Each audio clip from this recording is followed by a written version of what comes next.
As world reels from violence in El Paso, some point to Trump's rhetoric.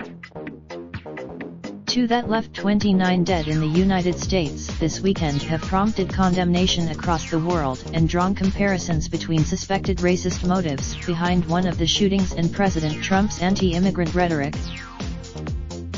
On Saturday, 20 people were killed in El Paso when a shooter opened fire at a shopping center in what investigators are calling a case of domestic terrorism. Federal investigators delving into the background of the suspect have found a manifesto online, thought to be posted by the suspect, railing against the threat of a Hispanic invasion.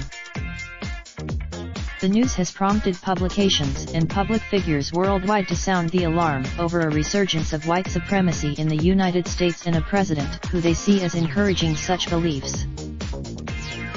Trump has often spoken of an invasion at the southern border in railing against migrant arrivals, and he used a racist trope when he recently tweeted that for minority Democratic congresswomen, all citizens should go back to the crime-infested places from which they came. Trump's opponents, a White House spokesperson, did not respond to a request for comment. Trump condemned the El Paso shooting in a tweet. Today's shooting in El Paso, Texas, was not only tragic, it was an act of cowardice.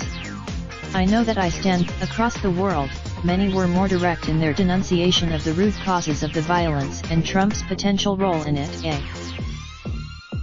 In Europe, the left-wing Berlin-based newspaper TAS featured a spread on the El Paso shooting with the headline, "The White Danger."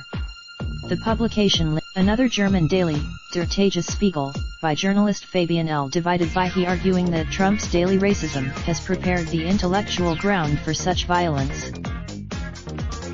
Martha Persona, Mexico's ambassador to the United States, on Sunday condemned racism toward Hispanic communities in the United States and called for respectful and compassionate dialogue between our countries and communities. Xenophobic and racist discourse breeds hate crimes, she tweeted.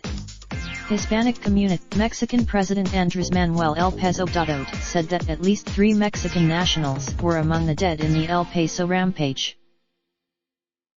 We need a non-racist, non-xenophobic, non-divisive, non-hateful president. That's where it all started. In his weekly address Sunday, Pope Francis offered his condolences and condemned violence against defenseless people.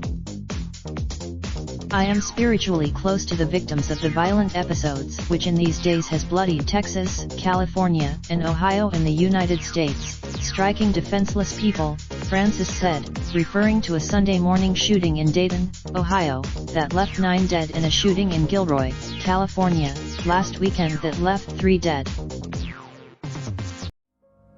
Raindrop, drip, drop top, top smoking, no cooking the hot bar. Fucking on your bitch, yeah, that.